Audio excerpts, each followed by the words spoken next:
할렐루야. 오늘 저희들 함께 읽은 갈라디아서 3장 6절에서 9절의 말씀으로 갈라디아서 강의 10번째 시간, 바울이 아브라함을 사랑하는 이유라는 제목으로 오늘 함께 은혜를 나누도록 하겠습니다. 바울, 아브라함 참 사랑하고 존경한 그런 것이 그의 글에 가득합니다. 구약 성경에 정말 많은 인물들, 하나님께서 쓰임받은 많은 믿음의 하나님의 사람들이 등장하지만 바울은 그 가운데서 유독 아브라함에 대해서 많이 언급하고 또 직접적으로 그 아브라함의 삶과 믿음의 여정에 대해서 강조하는 것들을 그의 편지 곳곳에 남겨놓았습니다.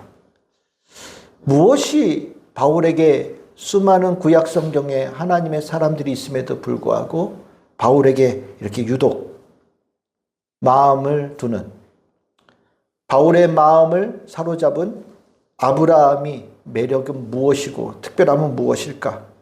우리는 그 부분에 대해서 한번 말씀을 나누어야 되겠다는 생각을 가졌습니다. 바울은 여러분들 잘 알다시피 구약 성경에 능통한 분입니다. 구약 성경의 가르침에 있어서 정말 구약 성경 모든 구절에 대해서 탁월한 지식과 지혜를 가지고 어디서든지 풍성하게 말씀을 가르칠 수 있을 만큼 놀라운 지식을 가졌던 분이셨습니다. 그럼에도 불구하고 많은 인물들 가운데 특별히 아브라함에게 대하여 관심을 두었다는 것은 그 모든 인물들보다 특별하게 중요한, 또 우리가 그리스도인으로서 주목해야 될 이유가 아브라함에게 있기 때문인 것은 분명한 것 같습니다. 혹시 여러분들은 아브라함 잘 알고 계십니까? 아브라함이 어떤 인물인지, 어떤 여정의 삶을 살았는지 잘 알고 계십니까? 잘 알고 있는 것 같기도 하고 또 한편으로는 잘 모르고 있는 것 같기도 하다라는 생각을 저는 가지고 있습니다. 왜냐하면 제가 그랬거든요. 젊은 시절에 목사님이 설교를 하실 때 아브라함에 대한 이야기를 굉장히 많이 하셨어요. 거의 매주일 아브라함이라는 이름이 빠진 적이 거의 없을 정도로 말씀을 하셨거든요. 그래서 목사님이 아브라함의 이렇게 얘기하면 그 뒤에는 무슨 말씀을 하시려고 하는지 이미 알 것 같은 생각이 들었었어요. 그런데 제가 이렇게 생각해 보니까 그때 목사님이 아브라함에 대해서 그렇게 중요하게 말씀을 하셨는데 정작 그걸 저는 제대로 다 느끼지 못했던 것 같아요. 깨닫지 못했던 것 같아요. 그냥 알고 있다라는 조금 건방진 마음 때문에인지 정작 목사님이 아브라함에 대해서 우리가 중요하게 여겨야 된다라고 그렇게 외치셨는데 저는 아브라함을 그렇게 중요하게 보지 못하지 않았나라는 생각을 갖습니다. 여러분들은 어떠십니까? 아브라함 잘 알고 계십니까? 아브라함이 얼마나 중요한 인물인지, 아니 왜 바울이 아브라함에게 대하여 주목하라고 말하고 있는지 여러분들은 아십니까? 오늘 저는 그 부분을 좀 나누려고 그래요. 그래서 오늘 말씀을 나누고 난 다음에 이미 익히 아브라함이 왜 중요한지를 알고 계시는 분들은 잘 정리하는 시간이 됐으면 좋겠고, 아브라함이 왜 중요한지 아직 잘 몰랐던 우리 성도님들은 오늘 이 시간을 통하여서 아브라함에 대해서 조금 더 주목할 수 있는 그런 우리 성도들이 될 수 있기를 소망합니다. 오늘 아브라함에 대해서 이 바울이 주목하는 이유는 여러 가지 있지만 첫 번째로 갈라디아서 3장 6절의 말씀의 한 구절을 보실 수 있어야 됩니다. 3장 6절에 아브라함이 하나님을 믿음에 그것을 그에게 의로 정하셨다 함과 같다라고 표현합니다. 여기서 먼저 우리가 주목해야 될 것은 의로 정하셨다라는 표현이에요. 이 말씀은 창세기 15장 6절의 말씀을 그대로 인용한 겁니다. 아브라함이 여호와를 믿으니 여호와께서 이를 그의 의로 여기셨다라는 표현이죠. 의로 여기셨다. 우리 몇 주 전에 말씀을 드렸습니다. 하나님께서 의로 여기셨다라는 게 어떤 뜻입니까? 하나님께서 합격도장 찍어주셨다라는 거예요. 하나님의 자녀로 하나님께서 인정하셨다라는 겁니다. 또 우리 표현으로 하면 구원받은 하나님의 자녀로 확증시켜 주셨다라는 거예요. 하나님께서 창조하실 때 가장 보기 좋은 하나님의 모양과 형상을 지닌 자로 하나님께서 인정하시고 하나님의 품으로 품으시고 하나님 나라의 백성으로 하나님께서 허락하셨다라는 거죠. 그래서 의로 여기셨다라고 하는 것은 굉장히 중요한 의미를 가지고 있거든요. 아브라함은 분명하게 기록되어 있잖아요. 하나님께서 합격도장 찍어주신 분이다.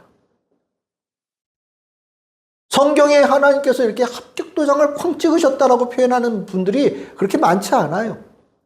근데 그 중에서 아주 명확하게, 또렷하게 하나님께서 합격도장을 꽝 찍어주셨다.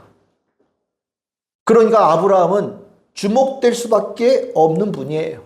그런데 이 하나님께서 합격도장을 찍어주셨다는 이 의미가 실은 굉장히 중요한 의미, 특별한 의미를 가지고 있어요. 왜냐하면 아브라함의 이야기가 나오는 그 배경을 이해하면 조금 더 이해가 될 수 있습니다. 여러분들 아브라함 이야기가 창세기 몇 장서부터 시작됩니까? 12장서부터 시작됩니다. 12장서부터 시작되어지는 그 아브라함의 이야기의 배경에 깔려져 있는 이야기가 뭡니까? 바로 그 앞에 나오는 창세기 11장의 바벨탑의 이야기예요. 바벨탑의 이야기 안에서 아브라함 이야기가 이어져서 나오는 거예요. 바벨탑의 이야기가 뭡니까? 바벨탑은 온 인류가 하나님께 대하여 씻을 수 없는 범죄, 용서받을 수 없는 범죄를 저지른 대표적인 사건이 되어지는 겁니다. 바벨탑 왜 쌓았습니까?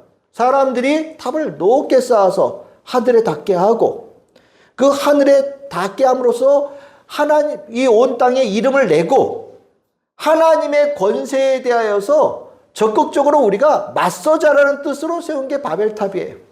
하늘에 닿게 해서 하늘에 닿아서 뭐 하려고요? 하나님한테 가서 따지겠다라는 겁니다. 하나님하고 옳으니 그런 일을 하나님 앞에서 맞짱 뜨겠다라는 얘기예요. 그리고 하나님의 이름만 높냐? 아니다. 우리가 하늘에서도 하나님의 권세이죠. 우리가 땅에서 하늘에 닿을 수 있을 만큼 위대한 존재들이다. 그러니까 우리도 하나님의 이름만큼 위대한 이름을 가졌다라는 것을 드러내자라는 의미를 가지고 있는 거예요. 그래서 하나님께서 뭐 이래라 저래라 이런 말 딱 막을 수 있고 뭐 하나님께서 뭐라고 얘기해도 우리 딱 모여서 뭉쳐서 딱 우리가 그 명령을 거부할 수 있는 그 권세가 있다라는 것, 능력이 있다라는 것을 보여주자. 그래서 만든 게 바벨탑이거든요. 바벨탑. 하나님께서 이 뜻을 기뻐하실 리가 없지요. 그러니까 인류가 가졌던 그 의도를 하나님께서 무산시키셨어요. 그래서 하나님께서 분노하시고 진노하시고 바벨탑에 그 쌓는데 함께했던 모든 인류들을 죄인으로 규정하셨죠. 그리고 나서 그 징계가 뭡니까? 온 땅에 흩어지게 하신 거예요. 온 땅에 흩어지는 것으로 하나님께서는 그 모든 인류들을 죄인으로 규정하신 거예요.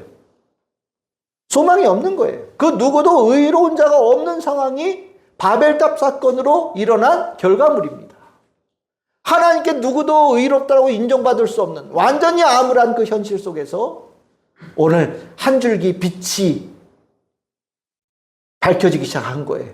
그게 누구냐? 아브라함이라는 인물인 거예요. 모두가 다 죄인인 상황 속에서 하나님께 그 누구도 의롭다라고 인정받을 수 없는 그 상황 속에서 한 사람이 하나님께 의롭다함 인정을 받고 이 한 사람으로 시작해서 모든 사람들이 죄인으로부터 하나님께 의롭다고 인정받는 의인으로 전환될 수 있는 일이 시작되어졌다. 그 시작점이 아브라함이다. 라는 이것이 중요한 부분이고 그것이 아브라함에게 바울이 주목하게 되어진 중요한 이유가 되는 거죠. 의롭다라고 하는 것, 이것에 대해서 우리는 단순하게 여러 사람들 중에 한 사람의 의로움이 아니라는 걸 알아야 돼요. 누구도 의롭지 않은 상황. 아니, 누구도 하나님 앞에 의롭다라고 나설 수 없는 모든 사람들이 죄인인 상황 속에서, 절망인 사람 속에서 하나님께서 유독 한 사람에게 의롭다라고 지정하시고 그를 그렇게 부르셨다라는 이 사건은 우리 인류에게 중요한 시사점을 주는 사건이고 이것에 대해서 우리가 아브라함에게 주목해야 된다라고 바울은 얘기하는 겁니다. 아브라함은 이렇게 보면 정말 중요한 인물이에요. 그래서 아브라함에게서 누구의 향기가 나느냐? 예수님의 향기가 나는 거예요. 모든 사람들이 죄인이었을 때 그 죄인의 죄를 대속하기 위해서 오신 예수님. 한 사람으로 인하여서 하나님께서 이 땅의 구원의 역사를 완전히 바꾸신 그것처럼 이미 이전에 그 예표가 있었다. 그 이전에 그런 일을 하나님께서 하시겠다라고 하는 예표가 있었다. 그게 누구냐? 바로 아브라함이다. 그래서 바울은 예수님을 바라보면서 구약 성경에서 그 예표로 아브라함을 보게 되어지고, 그리고 아브라함을 존중하게 되어지고 아브라함을 사랑하게 되어진 첫 번째 이유가 되어집니다. 두 번째로 바울이 아브라함을 주목한 이유는 뭐냐? 아브라함이 하나님께 어떻게 의롭게 되어졌는가, 그 부분에 대해서 주목하게 된 거예요. 모든 사람들이 죄인 상황 속에서 어떻게 그러면 아브라함은 뭐가 특별했길래 하나님께서 그를 의롭다라고 인정하셨을까? 그렇죠? 이게 중요한 거죠. 거기에 우리는 이제 너무나도 중요한 한 단어를 보게 됩니다. 아브라함에게 믿음이 있었고, 하나님께서는 그 믿음을 보시고 아브라함을 의로 여기셨다라고 성경에 기록되어 있습니다. 우리가 조금 전에 읽었던 갈라디아서 3장 6절의 말씀이 바로 그 말씀이죠. 하나님께서 아브라함을 평가하실 때 100가지, 10,000가지의 평가 항목이 있는 게 아니에요. 딱 한 가지 보셨다라는 거예요. 100가지 항목을 쭉 보시다가 그 중에 믿음도 봤다, 이렇게 표현한 게 아닙니다. 하나님께서는 아브라함이 삶에 이런 여러 가지가 있잖아요. 근데 나머지는 아예 안 보셨다라는 거예요. 아예 안 보시고 딱 한 가지만 주목해서 보셨다라는 것을 말씀하고 계십니다. 아브라함에게 하나님께서 믿음을 보셨다라는 얘기는 하나님의 시각, 하나님의 뜻이 어디를 향하고 있는지 모든 인류에게 있는 그대로 다 드러내신, 알려주신 중요한 시사점을 가지고 있다는 거예요. 하나님이 뭘 보시는지를 알면, 하나님이 뭘 중요하게 여기신지를 알면 그걸 맞추면 되잖아요.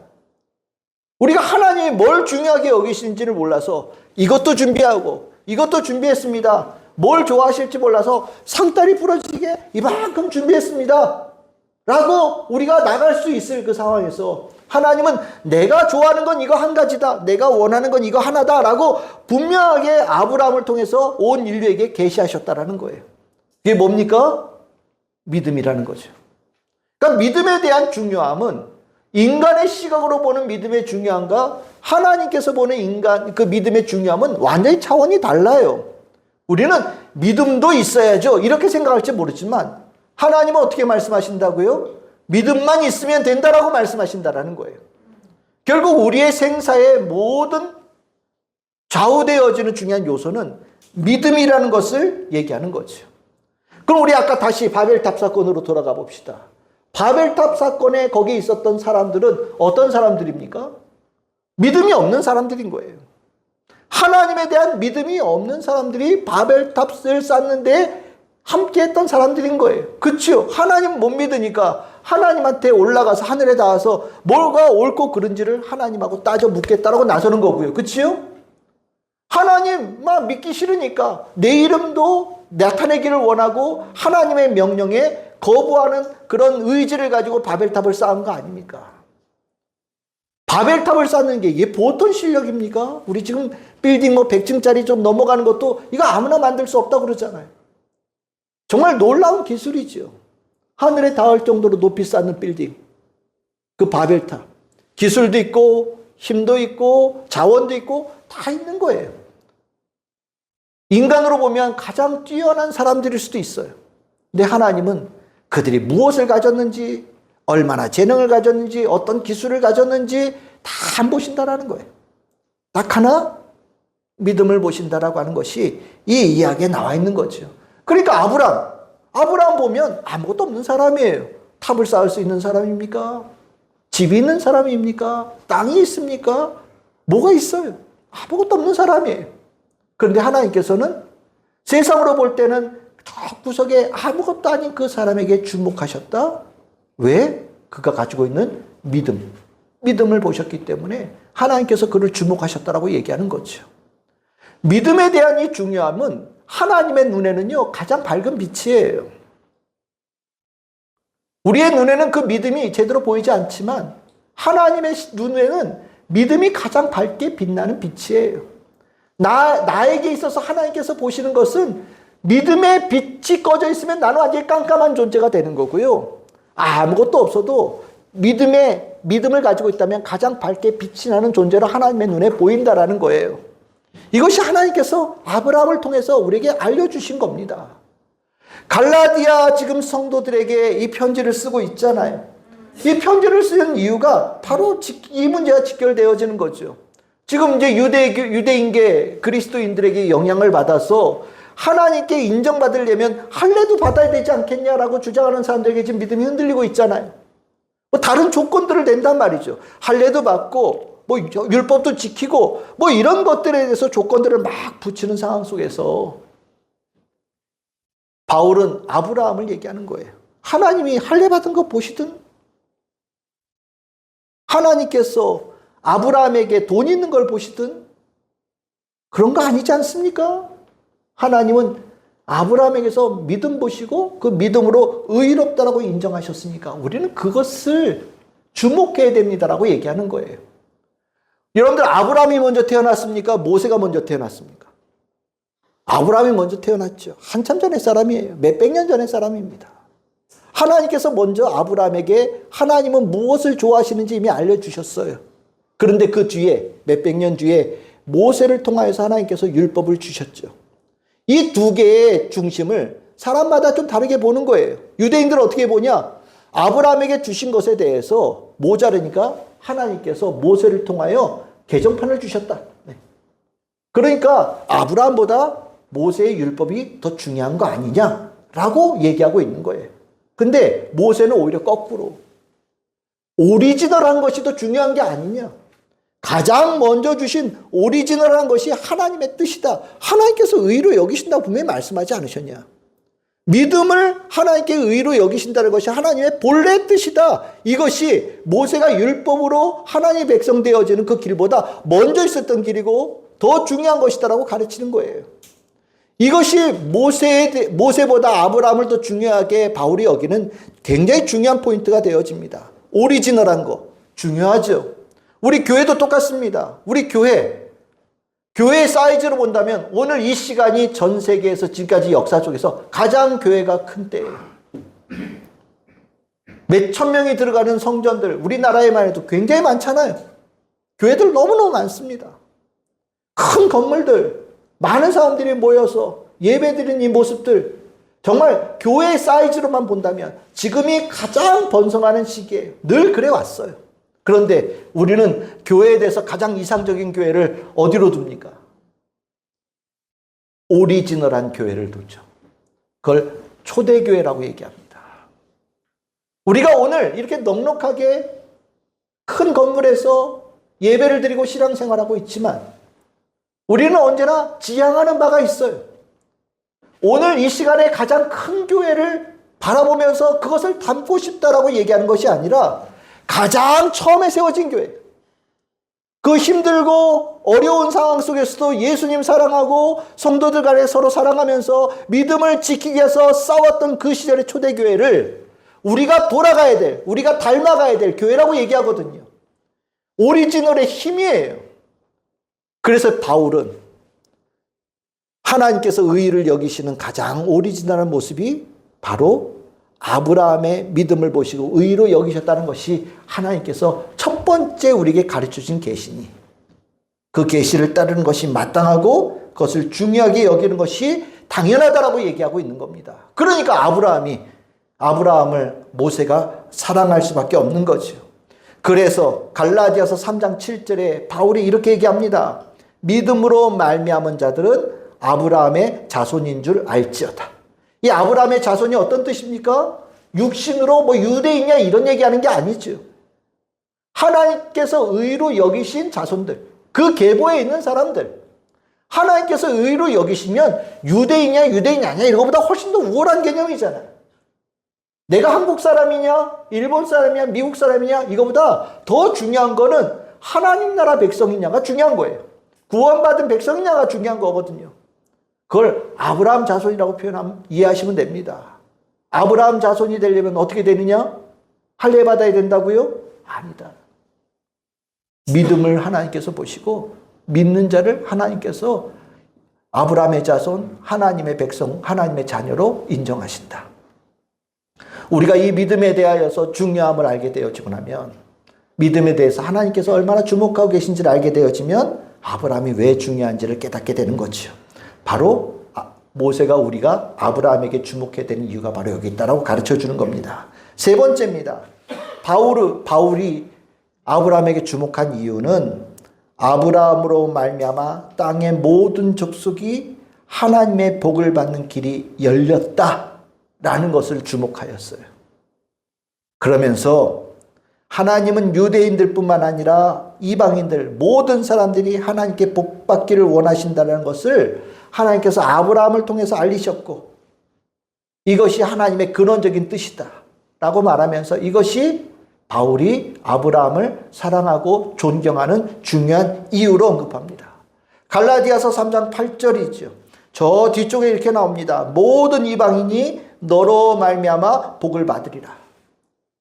이 말씀은 창세기 12장 3절에 나오는 말씀을 인용한 거예요. 하나님의 약속이죠. 하나님께서 아브라함에게 약속하셨어요. 내가 너를 통하여서 모든 사람들이, 땅의 모든 족속들이 복을 받게 하겠다라고 약속하신 거예요. 여러분들이 이 약속이요, 중요하죠.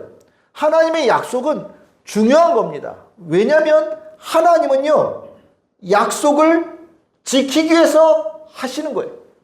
하나님께서 약속하셨다라는 것은 좋은 말로 하시는 것이 아니라 약속하셨을 때는 그것을 이루기 위해서 약속하신 거예요. 그래서 하나님의 약속은 앞으로 일어날 일이지만 이미 이루어진 사건이라고 우리는 얘기를 합니다. 이미 이루어진 약속이다.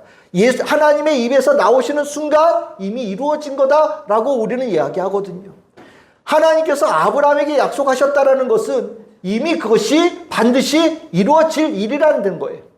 하나님의 그럼 뜻이 어디 있냐? 분명히 얘기하잖아요. 너로 말미암아 모든 족속이 복을 받게 하겠다. 그럼 너로 말미암다는 게 무슨 뜻이냐? 믿음으로 의로움을 받는 것. 이 길을 내가 너에게 알려주었으니 이제 이 길을 통해서 모든 족속이 하나님께 구원받는 길이 열렸다라는 것을 내가 반드시 알리고 이루겠다라고 하나님께서 약속하셨다라는 거예요. 어떻게 온 인류가, 온 땅의 족속이 하나님의 복을 받습니까? 할례를 받아야? 아니죠. 아브라함처럼 하나님께서 그 믿음을 인정하시며 하나님의 구원을 받는, 축복을 받는다라고 아브라함을 통해서 하나님께서 계시하신 겁니다. 유대인들은 하나님의 복이 자신들의 전유물이라고 생각을 했어요. 나를 통해서 받는 거야. 나를 통하지 않는 복은 없어 라고 유대인들은 생각한 겁니다. 그래서 하나님께 복 받으려면 뭘 해야 되냐? 너희들이 먼저 유대인이 돼야 돼 라고 주장한 거거든요. 하나님은 유대인을 축복하셔. 유대인은 곧 하나님의 자녀와 동일한 의미야. 유대인이 아니면 하나님의 자녀도 아니야? 그러면 하나님의 복을 받을 수 없어 라고 유대인들은 해석했거든요. 그런데 바울이 보기에 그것은 하나님의 뜻이 아닌 거예요. 바울이 보기에 하나님은 모든 족속이 다 하나님의 자녀고 다 하나님의 백성이에요. 하나님의 모양과 형상대로 지음받은 존재들이란 말이죠. 지금은 비록 죄로 인하여서 하나님을 떠나 있지만 하나님께서는 그들이 믿음을 갖기를 원하시고 그들이 믿음을 보셨을 때 그들을 기꺼이 하나님의 품에 품 안으셔서 주의 자녀로 삼으시겠다는 뜻을 가지고 계신다라는 겁니다. 그것이 바울의 아브라함을 주목하는 중요한 이유가 되어지고 이것은 확고부동한 하나님의 뜻이다. 그러니 할례를 받아야 하나님 복 받습니다. 이런 얘기는 의미 없는 얘기다라고 얘기하는 거예요. 유대인이 중요한 게 아니라 하나님께 인정받는 게 중요한 건데 하나님께 인정받으려면 뭐가 있어야 된다? 믿음이 있어야 된다. 그 믿음으로 하나님께 의롭다함을 인정받은 사람이 누구냐? 아브라함이기에 바울은 아브라함에게 집중하고 주목하고 우리가 그 아브라함의 삶의 중요한 가치와 의미를 우리가 깨달을 때 우리도 또한 예수를 통하여서 하나님께서 이루고자 하신 그 뜻이 무엇인지를 깨닫는 축복을 받을 수 있다라고 가르치는 겁니다. 그럼 여기서 우리 한 가지만 더 갑시다. 아브라함이 그럼 가졌던 그 믿음이 도대체 뭐냐? 우리 늘 하는 얘기예요. 하나님께서 아브라함의 믿음을 보시고 그를 의로 여기셨다는데, 그럼 아브라함이 하나님께 주목받을 수 있는 그 요소가 무엇이냐? 아브라함의 믿음은 어떤 모습이냐에 대해서 우리가 조금 더 명확하게 알아야 될 필요가 있어요. 아브라함의 믿음은 특별한 모습이었어요. 왜냐? 하나님께 인정받은 거였으니까요. 그러니까 우리가 아브라함의 믿음을 아는 것으로 그치면 안 되고요. 아브라함이 하나님께 보였던 믿음을 우리도 갖추어야 되는 거예요. 그 갖춤이 하나님께 인정받는, 예수 그리스도의 복음을 듣고 믿는다고 할 때 그 복음을 듣고 믿는 것과 연결되어지고 같은 겁니다. 그래서 오늘 저는 여러분들에게 그 부분을 좀 더 설명하려고 해요.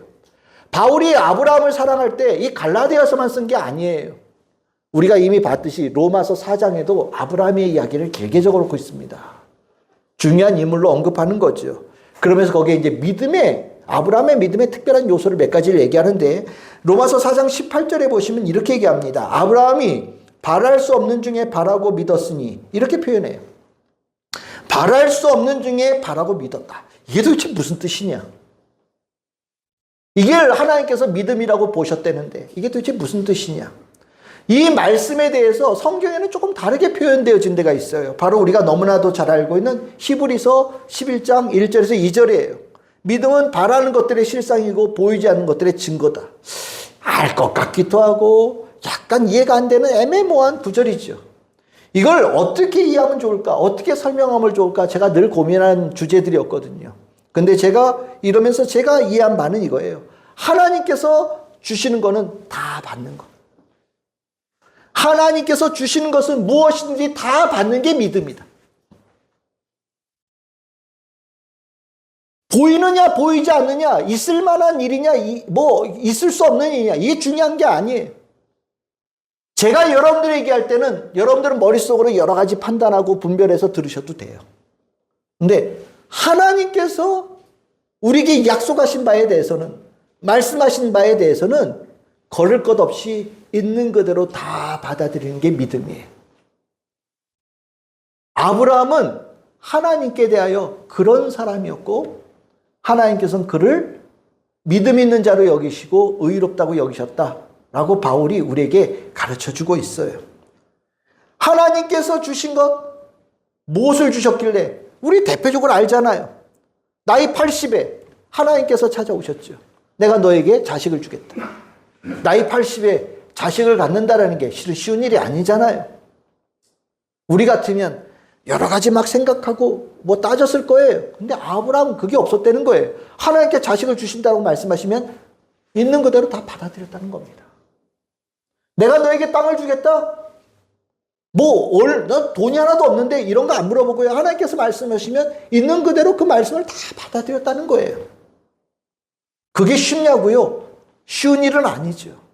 그런데 이것이 가능할 수 있는 이유는 하나님이 어떤 분이시냐는 믿음에 달려 있어요. 하나님은 어떤 분이십니까? 의롭고 선하신 분이시죠. 하나님께서 우리에게 주실 때 나쁜 거 주시겠습니까? 하나님께서 우리에게 뭔가를 주실 때 나 힘들게 하려고 주시겠습니까? 하나님께서 우리에게 어떤 일을 맡기실 때 나 괴롭히려고 그 일을 맡기시겠습니까? 아니에요. 하나님께서 우리에게 뭘 주실 때는 하나님의 가장 깊은 사랑으로 주시는 거예요. 그래서 우리는 하나님께서 주시는 것은 뾰족한 것이든 넓적한 것이든 날카로운 것이든 구름 낀 것 같은 것이든 다 상관없이 무엇이든 다 받는 자로 주님 앞에 있는 거예요. 그게 바로 믿음이라는 겁니다. 예수님께서 하신 말씀이 있잖아요. 마태복음 7장 9절에서 11절. 하도 못 믿는 모습들을 보니까 너희 중에 누가 아들이 떡을 달라 하는데 돌 주고 생선 달라 하는데 뱀 주는 아버지가 누가 있느냐. 하물며 사람도 그런데 하늘 아버지께서는 어떠시겠냐. 가장 좋은 거 주시는 분이시다. 그러니까 받아라. 좀 받아라. 주시겠다고 하는데 왜 안 받냐? 하나님께서 주시고자 하는데 왜 자꾸 거부하냐? 하나님께서 너희들에게 부어주시기를 원하시는데 왜 뚜껑 닫고 있냐? 이 얘기하시는 거거든요. 그래서 너희들 믿음이 없는 거야 라고 말씀하시는 거예요. 아브라함은 있는 그대로 다 받아들인 사람이라는 거예요. 여러분들은 어떠십니까? 하나님께 주신 것은 있는 그대로 다 아멘으로 받아들이십니까? 나를 향하신 가장 깊은 사랑으로 받아들이십니까? 하나님은 그것을 주목하신다고 말씀하셔요. 내가 주는 것을 다 받아들인 자를 나는 믿음 있는 자로 본다라고 말씀하신다는 거예요. 오늘 주께서 주신 말씀도 있는 그대로 받아들이는 아멘으로 받아들이는 성도들 되기를 바라고, 내 삶에 하나님께서 말씀으로 주신 약속들 있는 그대로 아브라함처럼 다 받아들이는 우리 성도들 다 되기를 소망합니다. 하나님께 주신 그 믿음은, 하나님께서 보시는 믿음은 바로 그거예요. 여기에 더 나아가서 아브라함이 뭐가 또 있었느냐? 하나님에 대한 신뢰가요, 시간이 지나도 변하지 않아요. 여러분들 80에 약속 받았어요? 아들 주시는 약속을 받았어요. 근데 몇 년 뒤에 자식을 낳았습니까? 20년 뒤에 낳았어요. 여러분들 시간이 째깍 지나갈 때 보통 사람들 같았으면 어떻겠습니까? 처음에는 아멘, 그래서 100%로 받아들였을지 몰라요. 근데 시간이 지나면 지날수록 이렇게 내려가는 거죠. 그치요? 에이, 안 되나 봐. 하나님 하신 말씀이 뭐 빈말이었나 봐. 이렇게 시간이 지나갈수록 내려갈 거예요. 근데 아브라함은요, 오히려 그래프가 반대였다는 거예요. 시간이 지날수록 기대했다라는 겁니다. 이럴 수 있는 이유는 하나님께서 약속하신 건 반드시 이루어지잖아요. 반드시 이루어진다는 걸 알기 때문에 시간이 지나면서 어떤 느낌을 받냐면 이제 점점 가까이지고 있는 건데, 하루가 지날수록 성취되어질 날이 가까이 하루가 지나가게 된 거예요. 더 가까워지는 거죠. 바라보는 관점이 다른 겁니다. 우리는 시간이 지나갈수록 안 될 것 같은 생각이 드는데, 아브라함은 시간이 지날수록 되는 시간이 이제 임박했다라고 그것을 봤다라는 거예요. 이것이 완전히 다른 시각으로 보는 믿음의 모습이라는 거죠. 하나님은 그것을 지켜보고 계신다라는 거예요. 이건 다른 데서 비롯된 게 아닙니다. 하나님을 정말 이 아브라함은요 100% 신뢰했어요. 하나님을 100% 신뢰한 거예요. 그리고 나니까 어떤 일이 있어도 흔들림이 없는 거예요. 시간이 지날수록 굳건해지는 모습이 나타난 거예요. 하나님은 그 모습을 지켜보셨다라는 겁니다.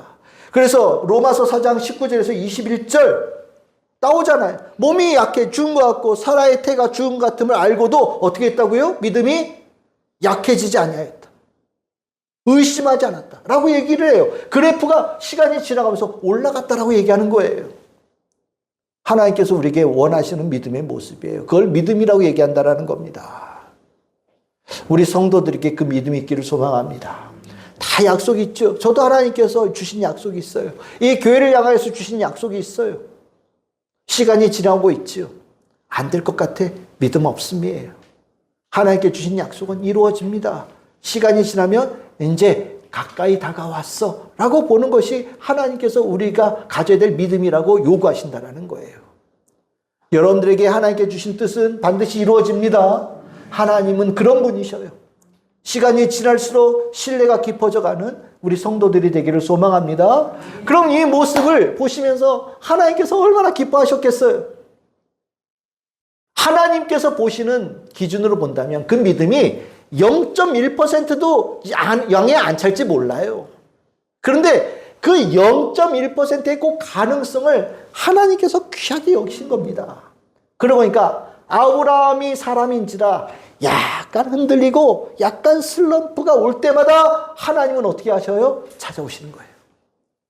찾아오셔서 그의 믿음을 하나님께서 양분을 주시고 그에게 약속을 재확인시키시면서 믿음을 더욱더 굳건하게 가질 수 있도록 하나님의 능력으로 그에게 부어주시는 거예요. 그러니까 아브라함에게 믿음을 만약에 100이라고 한다면 99.9%는 하나님의 몫이에요.